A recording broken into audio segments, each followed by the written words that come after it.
बोलो जयकारा बोल मेरे श्री गुरु महाराज की जय। बोल साचे दरबार की जय। आज 13 दिसंबर 2021 वार सोमवार, मैं आनंद सिंह अमृतवाणी सेवा ट्रस्ट एवं श्री हरिहर सत्संग मंडल की तरफ से अपना दैनिक सत्संग आप लोग के सामने प्रस्तुत करता हूँ। अमृत वचन। ये प्रभु का अटल नियम है कि जो अपने सद्गुरु की जितनी आज्ञा मानेगा, उसके सेवक भी उसकी उतनी ही आज्ञा मानेंगे। ये अधिक विद्या पढ़ने या अधिक धन एकत्र करने पर निर्भर नहीं है। कई कलाकार हैं जो लकड़ियों को छीलकर सुंदर सुंदर वस्तुएं बनाते हैं। कई लोहे को गलाकर अनेक प्रकार के मशीनें के पार्ट या पुर्जे आदि बनाते हैं। कई प्लास्टिक से अनेक प्रकार के खिलौने आदि बनाते हैं। परंतु एक पूर्ण सद्गुरु ही ऐसे हैं जो मन को संवार तथा निर्मल बनाकर मालिक के बैठने योग्य बनाते हैं। गुरु दरबार में करो भी और डरो भी। स्वयं को कुछ भी ना समझना, नहीं तो किया कराया सब नष्ट हो जाएगा। मालिक को अहंकार प्रिय नहीं लगता। यदि अहंकार किया तो कष्टों में जा पड़ोगे। सद्गुरु की कृपा का दीन भाव वाले संभाल सकते हैं।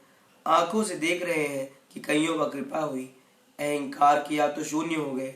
तुम उनसे शिक्षा ग्रहण करो और यही कहो कि अहंकार ना आए। यद्यपि सद्गुरु अपना सेवक समझ तुम्हारी कमियों और पापों को देखकर भी तुमसे प्रेम करते हैं, तो इसका यह अर्थ नहीं कि तुम इतने योग्य हो। सद्गुरु की मौज उठी कि हमारा प्रेम पाकर यह और भी अधिक गुणों से परिपूर्ण हो जाए। परंतु कई वे प्रेम प्राप्त कर अपने तुल्य किसी को कुछ नहीं समझते। वे ऐसे समझते हैं कि हम अब भक्ति में सबसे श्रेष्ठ हो गए हैं। उन्हें स्मरण रखना चाहिए कि भक्ति बढ़ने से तो नम्रता एवं माधुर्य में वृद्धि होती है और भक्ति में शीघ्रता आने से अहंकार बढ़ता है। लेकिन अहंकार के कारण शेष बची हुई भक्ति भी नष्ट हो जाती है। जब भक्ति ही ना रही, थोड़ी बहुत कृपा जो सद्गुरु की है वह भी ना रहेगी। जो नियम आरती, पूजा, भजन, ध्यान, सेवा, सत्संग आदि भक्ति बढ़ाने के साधन हैं, चाहे तुम कितने ही महान बन जाओ, परंतु उन्हें अंत तक निभाते जाओ। यदि हार्दिक प्रेम से करोगे तो अपने साथ कईयों का कल्याण करोगे।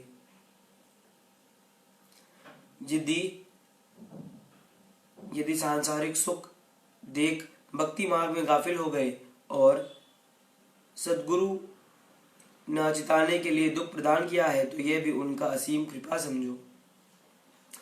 संसार में कितने ही लोग ऐसे हैं जो तुम्हारे और मेरे सामने मेरे बनते हैं। तुम प्रत्येक के आगे अपने दिल का हाल ना खोलो। जिन्हें सज्जन समझते हो, प्राय उन्हीं से हानि होती है। उस हानि से बचने का सर्वोत्तम साधन अंतर्मुखी वृत्ति करना है। ए मेरे सद्गुरु, मैं आपके चरणों में नम्रता से प्रार्थना करता हूँ कि मुझे अपना सेवक बनाओ, क्योंकि मैंने सुना और देखा और पढ़ा है कि आपको सेवक सर्वाधिक प्रिय है। आप सांसारिक पदार्थ, सम्मान और पदवी तो पापियों को भी देते हैं, परंतु अपने चरण कमलों की भक्ति, प्रेम और विश्वास रूपी अमूल्य रतन अपने सेवकों के लिए गुप्त रखते हैं। ये कृपा प्राप्त कर सेवक अमृत पीकर सदा तृप्त होते हैं और अंत में अमर देश में पहुंचकर आप में विलीन हो जाते हैं। मन की शक्ति कमजोर करने के लिए और सद्गुरु कृपा प्राप्त करने के लिए श्री दरबार की आज्ञा अनुसार सेवा कार्य करना ही सफलता का अचूक शस्त्र है। यदि शारीरिक आराम को मुख्य रखा और सेवा से हीन रहे, तो मन शक्तिशाली बन जाएगा और जीव को 84 के चक्र से छुड़ाने की अपेक्षा उसमें अच्छी तरह जकड़ देगा। इसलिए सद्गुरु की आज्ञा अनुसार सेवा करके अपने इस जीवन को सार्थक बनाओ। जो सदैव शरीर को चमकाते हैं या वस्त्रों की सफेद पोशी में ही सारा समय व्यतीत कर देते हैं और सद्गुरु सेवा में उन्नति नहीं करते, उनका दिन प्रतिदिन कदम पीछे ही हटता जाएगा। प्रमादी एवं शरीर का पुजारी यद्यपि तुम्हें सुखी दिखाई देता है, परंतु वह सुख क्षणभंगुर है, जो आज नहीं तो कल चला जाएगा और परेशानी अपना डेरा जमा लेगी। शरीर की ओर यदि ध्यान दोगे तो एक ना एक बीमारी पीछे पड़ी ही रहेगी। किसी न किसी सेवा में स्वयं को संलग्न रखो तो बीमारी स्वतः भाग जाएगी। यह निर्णय करना अत्यंत कठिन है कि मेरे अंदर जो विचार उठा है वे मन का है या आत्मा का। इसलिए ए प्रभु, मुझे अपने ख्यालों को परखने की शक्ति दो ताकि मैं मन के धोखे में ना आऊं। ए दयावान प्रभु, मुझे सुमति प्रदान करिए। मैं सदैव ऐसा बोलूं जैसे आपको प्रिय लगे। जो आप चाहे मैं वह अत्यंत प्रसन्नता से करूं। मान लो कि संसार के सब सुख भोग के पदार्थ में उपलब्ध है और दिन रात भोग रहे हो। फिर तुमसे पूछे कि शांति व तृप्ति हुई। यदि नहीं तो अशांति प्राप्त करने के लिए क्यों व्यर्थ समय नष्ट कर रहे हो। फिर तुम और प्रश्न स्वयं से पूछो कि जो समय तुम्हारा सद्गुरु के सुमिरन में ध्यान या सुमिरन में व्यतीत होता है तो उस समय कितना आनंद प्राप्त होता है। जितनी अधिक सुरती नाम में तल्लीन होती है उतना अधिक आनंद उपलब्ध होता है। इससे यह प्रकट हुआ कि आनंद की खान सद्गुरु है। जितना उन्हें विस्मृत करोगे उतना ही आनंद से वंचित रहोगे। जितना उनसे नए बढ़ाओगे उतनी अधिक आनंद की उपलब्धि होगी।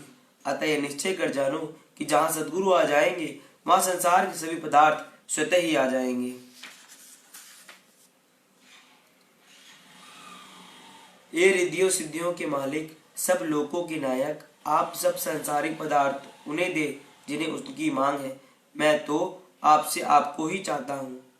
हे प्रभु, मेरी बुद्धि को आप सदा सत्मार्ग की ओर प्रेरित करो ताकि मैं बुराइयों से बच सकूं। मुझे स्मरण शक्ति दो ताकि मैं अमृतमय वचनों और मधुर लीलाओं का रसा स्वादन करता रहूं। मैं सदा आपकी कृपा का आकांक्षी हूँ। प्रभु कृपा करो, प्रभु कृपा करो। सत्पुरुषों का आदेश है कि ये सेवक, तुम दूसरों के दोषों पर दृष्टि मत रखो अपितु अपने ही दोषों पर दृष्टि रखो। इसमें ही तुम्हारी भलाई है। तुम जहां कहो कि कष्ट या परीक्षा मेरे सम्मुख कदापि ना आए। यह बात तो जब तक शरीर है तब तक नहीं हो सकती। शेष जितना तुम में संतोष, प्रसन्नता और ध्यान की दृढ़ता होगी उतना कष्ट तुम्हें कम अनुभव होगा और अंदर ही अंदर सदगुरु दुख व कष्ट को सहन करने की शक्ति प्रदान करेंगे। बोलो जयकारा, बोल मेरे श्री गुरु महाराज की जय, बोल साचे दरबार की जय।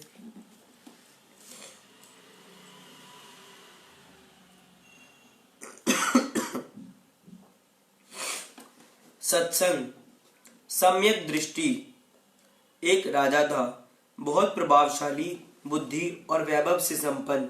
आसपास के राजा भी समय समय पर उससे परामर्श लिया करते थे।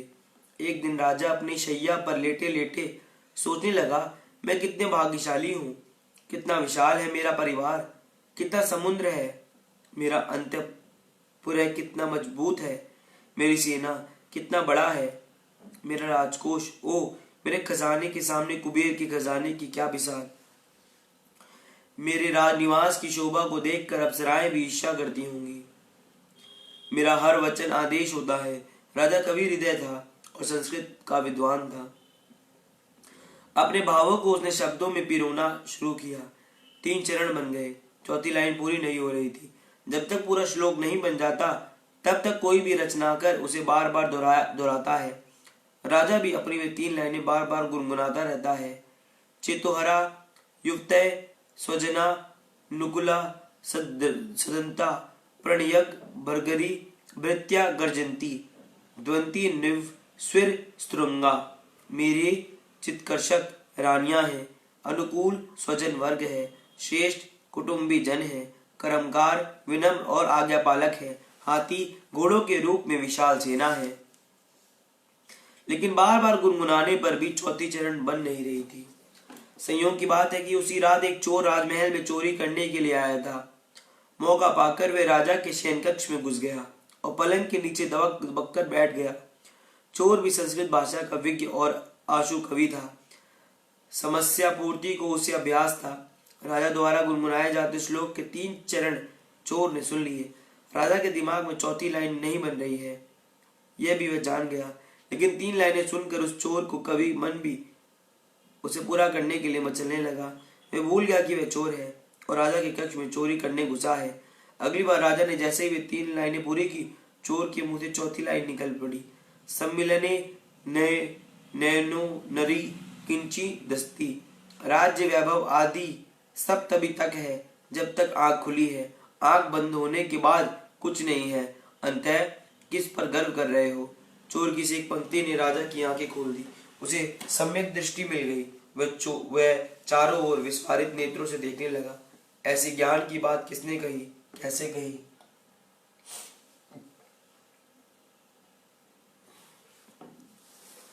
उसने आवाज दी, पलंग के नीचे जो भी है वह मेरे सामने उपस्थित हो।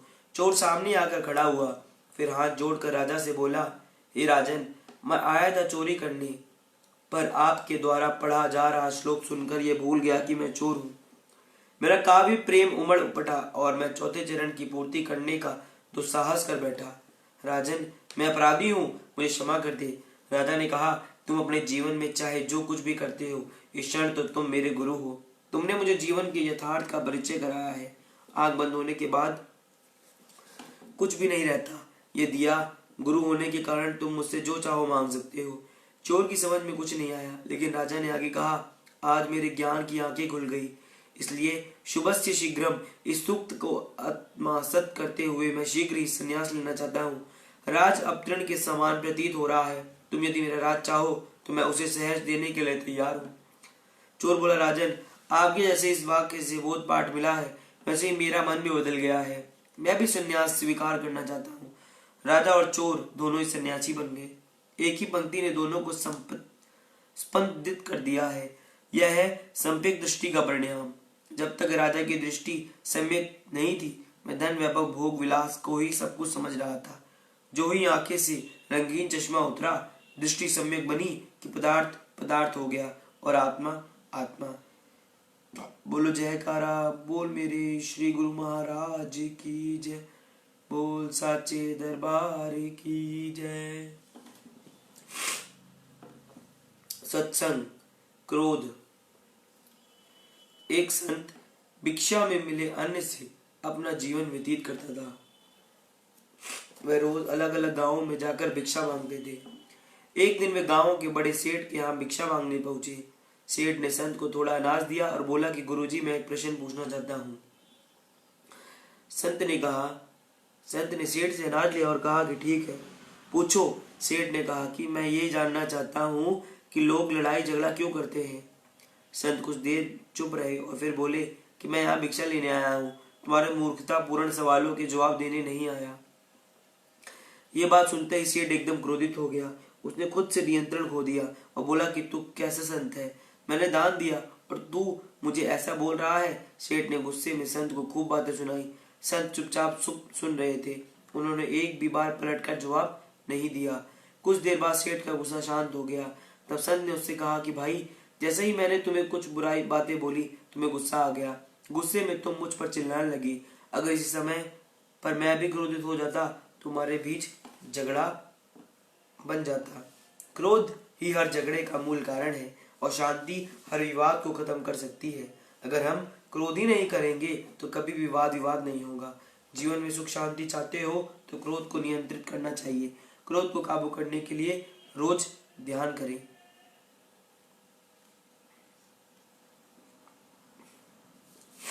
सत्संग, काल और दयाल। परमार्थ के रास्ते चलने वाले सच्चे मुसाफिरों का स्वार्थ काल भी खुदा पूरा करता है। महाराज जी काल और दयाल के बारे में समझाते हैं कि जब रूह सत्संग में रस लेने लगती है, भजन सिमरन पर जोर देने लगती है, नाम की कमाई करने लग जाती है, तब काल समझ आ जाता है कि ये रूह अब हाथ से छूट जाएगी। तब काल अपना जाल फैलाता है। आपको नौकरी में तरक्की, बिजनेस में मुनाफा, बढ़ोतरी आदि मिलने शुरू हो जाती है। आप सोचते हो ये सत्संग में जाने और नाम की कमाई का इनाम मिल रहा है, पर नहीं, ये तो काल का जाल है। महाराज जी कहते हैं कि इस वक्त आप समझदारी से काम लो। अगर आपके पास दुगना धन आ रहा, मान सम्मान बढ़ गया, तो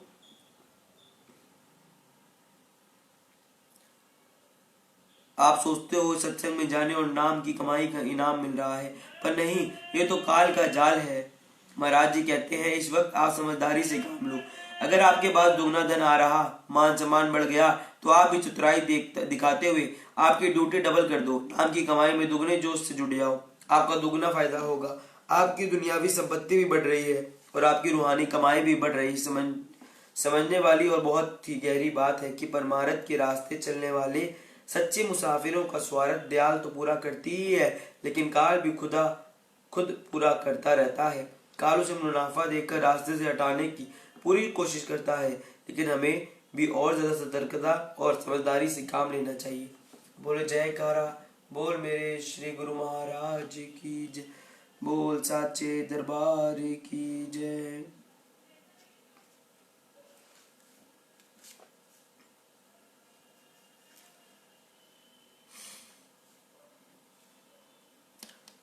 आज हम अपना दैनिक सत्संग यहीं पर समाप्त करते हैं। राम राम, जय सच्चिदानंद, सत श्री अकाल।